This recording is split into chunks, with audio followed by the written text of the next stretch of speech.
Det er meget vigtigt, at man ikke glemmer noget, når man skal til time om morgenen. Man skal huske det hele. Som for eksempel få sig en meget nærende morgenmad.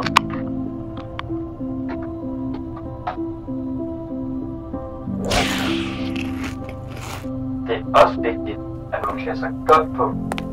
Som for eksempel med den trofaste jakke.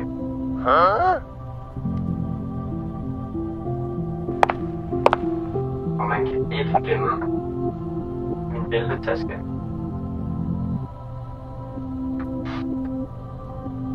Det er også vigtigt, at man klæder sig på.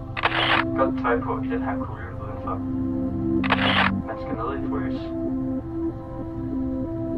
Nå, nu tror jeg bare, jeg skal have sko på, og så er jeg færdig.